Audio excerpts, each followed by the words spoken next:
saya Insinyur Akbar Tanjung mempunyai hubungan yang sangat dekat dengan seorang tokoh pemuda, tokoh politik, tokoh sosial politik dari Banten, yaitu almarhum Haji Muhammad Isa Juwaili, lahir di Pandeglang 12 Juli tahun 49, berusia sampai dengan 72 tahun.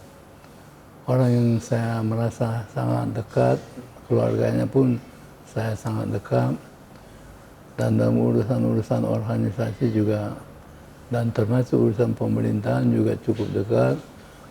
Urusan organisasi terutama berkaitan dengan soal politik, khususnya mengenai Partai Golkar, di mana almarhum juga adalah seorang kader yang kami andalkan, khusus di wilayah yaitu Banten, dan juga yang bergerak di bidang pendidikan.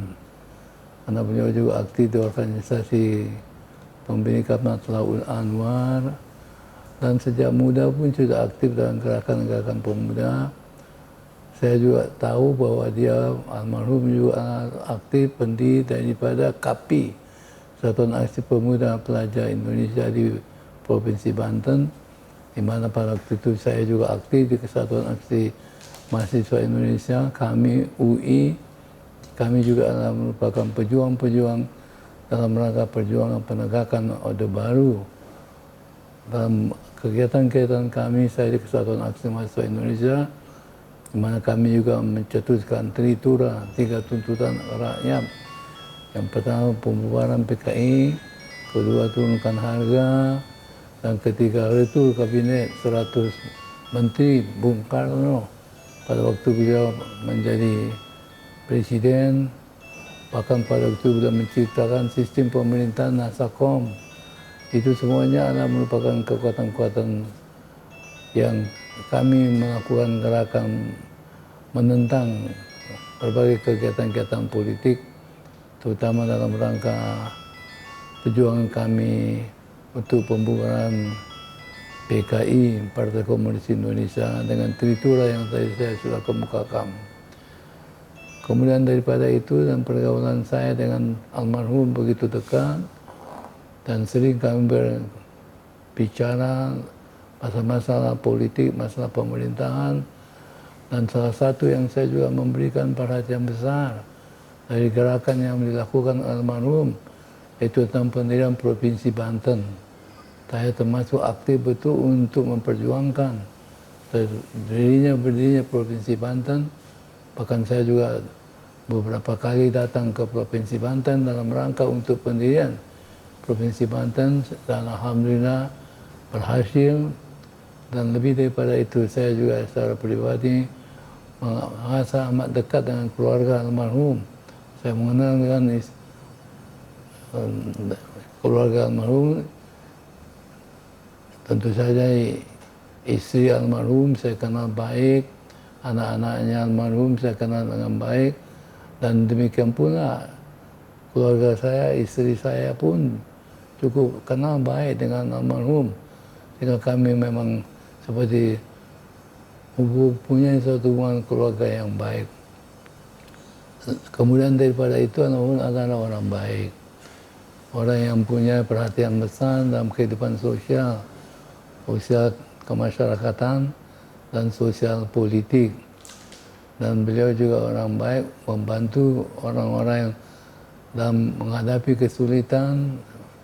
Almarhum juga saya memberikan bantuan terhadap mereka-mereka yang sedang mengalami kesulitan dan membutuhkan bantuan. Itu salah satu yang menonjol dari almarhum. Karena itu kita semua tentu merasa kehilangan dengan kepergian almarhum, apalagi saya pribadi, karena saya sangat dekat dengan almarhum. Pada waktu saya mendengar almarhum meninggal, saya sangat betul-betul sangat terkejut, dan saya secara khusus mengambil waktu yang tepat untuk bisa datang ke makam almarhum. Dan pada waktu itu anak-anak beliau, Andi terutama, juga membantu saya, menemani saya, Dan kami berdoa di pemakaman beliau karena saya mempunyai hubungan baik dengan beliau. Oleh karena itu tentu saja kita semua yang merasa kehilangan atas kepergian beliau, inna lillahi wa inna ilaihi rajiun. Semoga marhum mendapat tempat yang baik di sisi Allah Subhanahu wa taala dan diampuni dosa-dosanya, karena saya pribadi mempunyai hubungan dekat dan saya tahu betul bahwa dia adalah orang baik, bahwa dia adalah orang yang sangat membantu orang-orang yang mengalami kesulitan dan orang yang juga memperhatikan besar dalam kehidupan politik, terutama Golkar, dan pengaruh peranan Golkar, saya ulangi, peranan beliau dalam memajukan Golkar, meningkatkan peranan suara Golkar di wilayah Banten adalah salah satu peranan yang telah beliau berikan sebagai bukti nyata bahwa beliau adalah seorang kader Golkar yang juga menjadi bukti nyata dalam kaitan dengan perjuangan beliau dalam politik. Sekali lagi kita semua merasa kehilangan dan kepergian almarhum. Untuk itu saya juga mengajak kita semuanya untuk mendoakan pada Allah SWT agar almarhum mendapat tempatnya sebaik-baiknya di sisi Allah SWT, dengan bersama-sama kita membaca Al-Fatihah. A'udzubillahi minasyaitonir rajim. Bismillahirrahmanirrahim. Alhamdulillahirabbil alamin. Ar-Rahmanir Rahim. Maliki yaumiddin. Iyyaka na'budu wa iyyaka nasta'in. Ihdinas siratal mustaqim. Siratal ladzina an'amta 'alaihim ghairil maghdubi 'alaihim waladdallin. Amin. Sekitar pesan testimoni yang dapat saya sampaikan, dan khusus pada putra-putri beliau, sebagai orang tua, Pak Irsyad Jolim punya anak ada 4 orang. Sebagai anak tentu kepada anak-anak beliau saya pesankan supaya jangan lupa mendoakan beliau, karena doa dari anak-anak itu insya Allah akan dijabah oleh Allah Subhanahu wa taala. Bagaimana saya setiap hari 5 kali saya berdoa untuk kedua ibu bapak saya, karena kedua ibu bapak sudah meninggal puluhan tahun yang lalu. Dan demikian pula tentu saya pada Andi dan saudara-saudaranya, termasuk yang perempuan, putri, juga terus mendoakan semoga ayahanda mendapat tempatnya sebaik-baiknya di sisi Allah Subhanahu wa taala dan diampuni dosa-dosanya.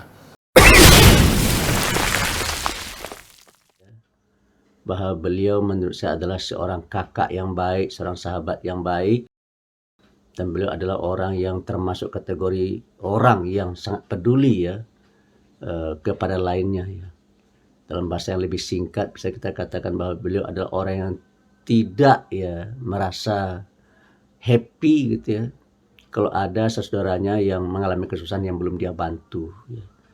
Dia baru akan merasa senang dan gembira kalau saatnya beliau sudah bisa mengulurkan tangan untuk mengeluarkan orang yang bersangkutan dari kesulitan yang menghimpit dirinya. Ini menurut saya adalah ciri-ciri orang yang baik ya, dan ciri-ciri orang yang hidupnya diberkahi dan diridhoi oleh Allah Subhanahu wa taala. Dalam kesempatan haul 1 tahun meninggalnya almarhum Pak Irsyad Juwaili ini, saya ingin memanjatkan doa kepada Allah Subhanahu wa taala. Allahumma ighfir lahu warhamhu wa'afi'fu anhu. Ya Allah ya Tuhan, ampunilah dosanya, maafkanlah segala kesalahannya ya, dan tempatkanlah beliau di tempat yang layak di sisi-Mu ya Allah, dan nanti dari akhir ya masukkanlah beliau ke dalam syurga Jannatul Naim yang menjadi dambaan kita semua.